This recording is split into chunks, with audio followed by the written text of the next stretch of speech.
What is going on, everyone? My name is Andy. Welcome back to another FPL video. In this one, it's some of my early thoughts ahead of the Game Week 23 deadline. So I'm going to discuss players like Foden, Trent, Bournemouth midfielders, Everton attackers, and go through some of my notes from the weekend as well. So let's get into it. So let's start with Phil Foden, who went up in price last night from 9.2 to 9.3 million after 2 goals, 1 assist against Ipswich. He even came off after the 62nd minute, but the damage had already been done.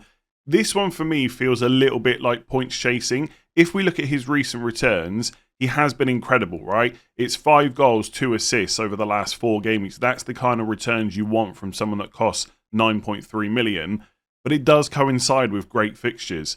In that time, he's played Leicester away, West Ham at home, Brentford away, and Ipswich away. Fixtures do matter. Every now and again, you will get a player that defies that and does really well in more difficult fixtures. But it's more often than not the easier ones where the returns come from. And that's what's happened with Foden. If you look at the upcoming fixtures, I think over the next 6 weeks, each individual week, you probably would look at Foden in your team thinking, well, I can just keep him for that. It's not that bad. But as a collective, to bring him in right now, Chelsea at home, Arsenal away, Newcastle at home, Liverpool at home, Spurs away, Forest away. Spurs away is probably fine. Newcastle at home is not terrible. Neither is Chelsea in 23. But as a collective, it just doesn't look great. And at 9.3 million, I feel like Foden is still a bit expensive. Don't get me wrong, if he continues to do what he's done over the last 4 weeks, that will be value almost. But I don't think people have a slot for a 9.3 million midfielder without freeing up money elsewhere at a time where we've got a double game week next week. Those double game week players, especially Liverpool ones, have Ipswich this week in 23. I just don't see where Foden fits in. So the numbers are good.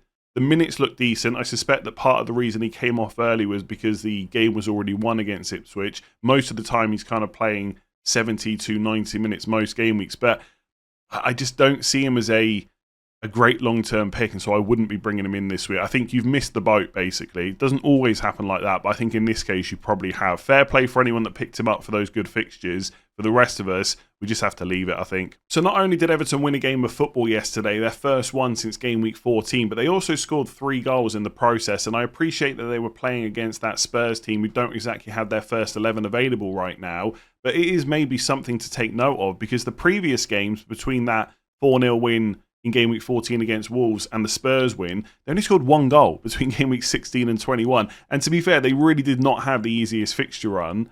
But maybe under David Moyes, they will score a few more goals than they did under Sean Dyche. For what it's worth, I don't think we need to get massively excited about Everton attackers, and you bring them in at your own risk. But they do have Leicester at home in game week 24, and then that bonus fixture of Liverpool at home. Now, don't get me wrong, Liverpool is not an easy fixture, and I don't particularly want to play Everton attackers in most game weeks outside of that. But if this is going to be your 8th attacker, maybe there is some slight, very, very small, minuscule, you could say, upside by bringing them in for 24. You hope for a decent return against Leicester. You get the extra bonus appearance points against Liverpool, and then you hope that they can nick something. If you want an Everton forward, it's between Calvert-Lewin and Ndiaye. They're both 5.4 million. Personally, as it stands, I would go for Calvert-Lewin. He's played back-to-back 90 minutes under David Moyes in the Premier League. The underlying stats are better, 0.37 expected goals per 90 compared to 0.13 for Ndiaye. I know he's just scored against Spurs, but those numbers are terrible. There's defenders with similar goal threat to what Ndiaye has, and considering they're the same price, and Calvert-Lewin's also first-choice penalty taker, I think he is the one to go for if you need an Everton attacker. And I can tell you from experience, from owning Calvert-Lewin earlier on in the season, he's not a great finisher. He will frustrate you. If he blanks against Leicester, you're going to hate having him in your team. Be prepared for that. If you're going to get frustrated with him straight away, if he blanks against Leicester, just don't buy him. You do not need an Everton attacker. It's not essential to triple up on Everton players for that double. But for those of you that are considering it, and I know there are some of you out there, I would probably buy at this time Calvert-Lewin before Ndiaye. The only slight doubt is the Game Week 24 deadline is on the 1st of February. The January transfer window shuts on the 3rd of February, and Calvert-Lewin's out of contract in the summer.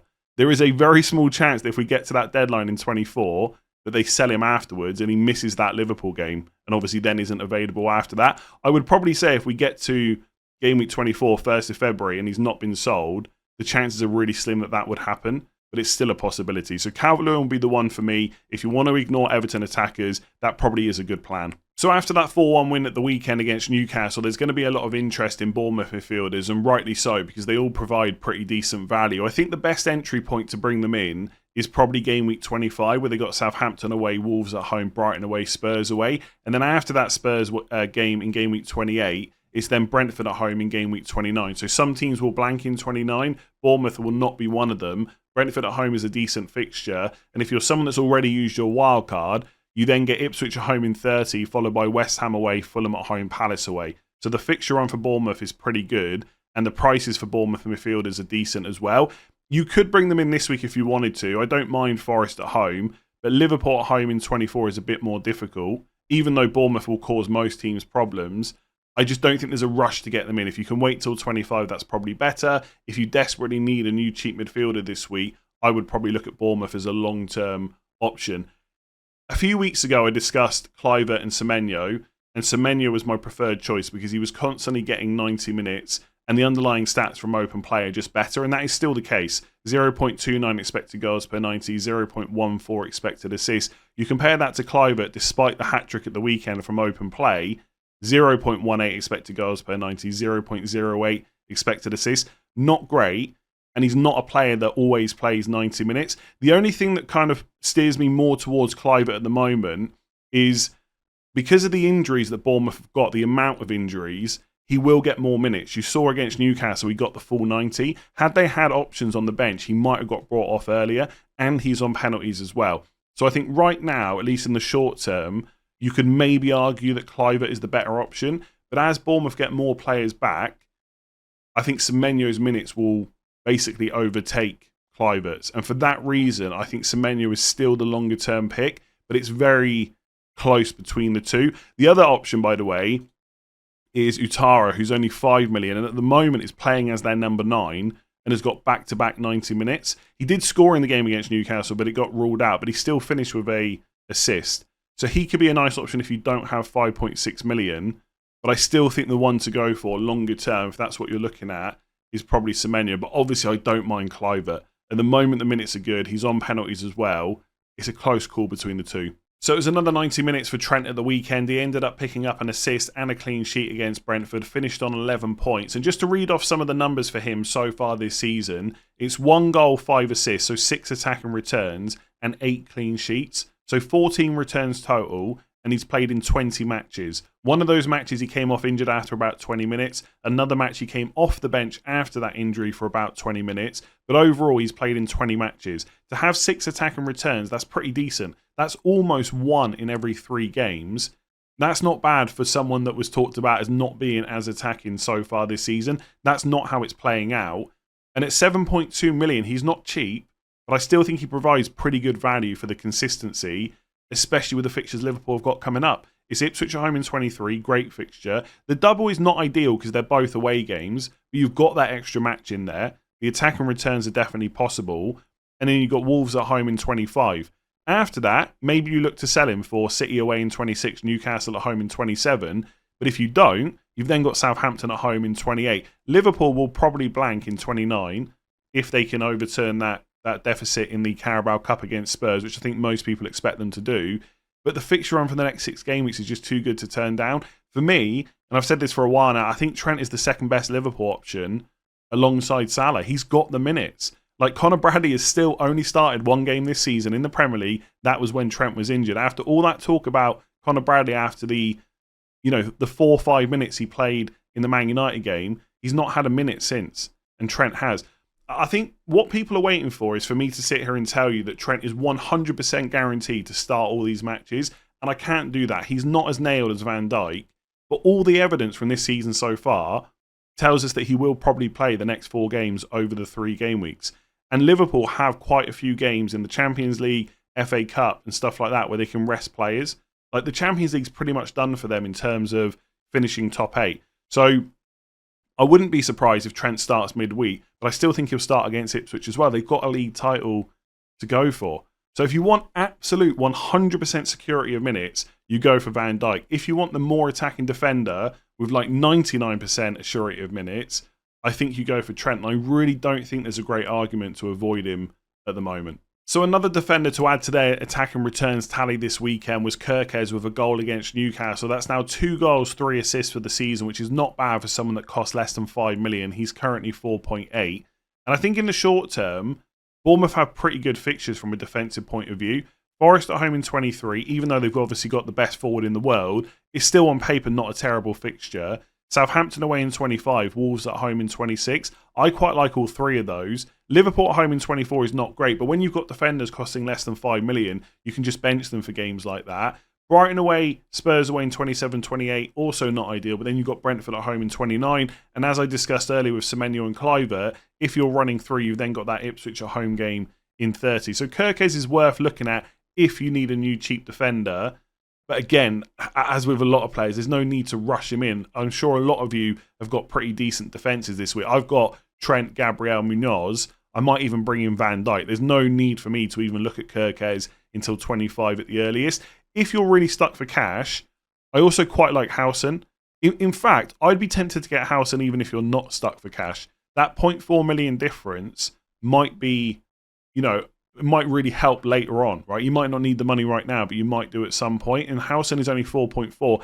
And he's no slouch from attacking returns himself. He's already got 2 goals. Bearing in mind that he's only started 11 times so far this season. He's a genuine threat from set pieces. So I quite like him as well. And also, I just really rate Bournemouth at the moment from an attacking and a defensive point of view. So if you need a new cheap defender, they're worth looking at. Obviously, keep in mind that Everton have got a double in 24. And so bringing in someone like Mikalenko might be worthwhile that week. But this week, yeah, I think Forest at home is good. I like the fixtures in 25 and 26 as well. So just to go through some quick notes from the weekend, I probably need to cover Liverpool attackers in more detail tomorrow. But essentially in that Brentford game, Jota wasn't in the squad. He still has not started a game in the Premier League since game week 7. I would cut my losses if I had him. I know the fixtures coming up are good, but the minutes are just not there. Nunez off the bench with 2 goals. Can't do any harm for him getting more minutes going forward. But I suspect that he will be one of those players that plays in the more rotatable games like the FA Cup, Champions League, etc. Does this now worry me massively about Diaz or Gakpo? Not too much. I still think they are probably the 2 attackers outside of Salah to go for if that's something you're keen on. But I'll talk about that a bit more tomorrow.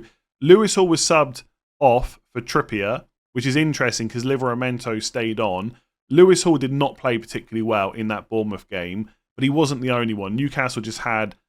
I wouldn't necessarily it was just a Newcastle off day. I think Bournemouth were also fantastic. But Lewis Hall was the sacrificial player that came off for Trippier. Should owners be massively worried going forward? Probably not. I think you can easily keep him. It's Southampton away, Fulham at home next to. No need to get rid of him. I wouldn't necessarily be looking to bring him in right now. I think 3 of the next 4 fixtures are pretty good for Newcastle, but they probably will blank in 29. And lots of people have got good defenders this week, so there's no rush to get him, even though it's an away game against Southampton. Double Arsenal defensive woes. Another clean sheet, not there. They conceded twice to Aston Villa. Double Arsenal defence is not essential with the fixtures they've got, but the fixtures coming up are better than the ones they've had over the last 4 games. So I would not be surprised if a couple of clean sheets are about to come. But Saliba probably is going to be out for a couple of weeks. That is not ideal. If you want to start selling some of your Arsenal defence, absolutely fine. Watkins in form, but I just wouldn't go there. He scored a few goals recently, but Duran's always lurking. We saw Duran get into the team a few weeks ago ahead of Watkins, and for the money, I just wouldn't go there. But the Villa fixtures are very good. So if you wanted to take a punt, I really don't mind it. Like it's West Ham at home this week, and I know this because I've got Rodgers, then Wolves away, then Ipswich at home. Pretty good fixtures. After that, Chelsea at home, Palace away, Brentford away, Liverpool at home. That Liverpool game will be off if Liverpool beat Spurs in the Carabao Cup semi-final. I just think overall as a long-term pick, it's not there. So he's kind of in your team, then back out again. If you've got Watkins, you're probably keeping hold. I don't know if I'd buy him right now. Solanke's out. He's going to be out for at least a couple of weeks. He's definitely someone to sell. Rico Lewis benched again. He's definitely someone to sell as well. I cannot believe that Lewis played so many minutes this season. Then Kyle Walker, who's basically not left yet but is going to leave, is not an issue anymore. And then Rico Lewis comes out of the team. Nunez is playing instead. You've just got to get rid. Like, if he's sat on your bench as 4th, 5th defender, fair enough. But if you're relying on playing him, the fixtures aren't great anyway, and he's not even got the minutes now. And even Martinez was benched for Man United. So in terms of Man United defenders, most of you are probably not looking at them. I just think there's too many worries over minutes, and there's also just too many worries about the goals they concede. So they're probably not one to look at either.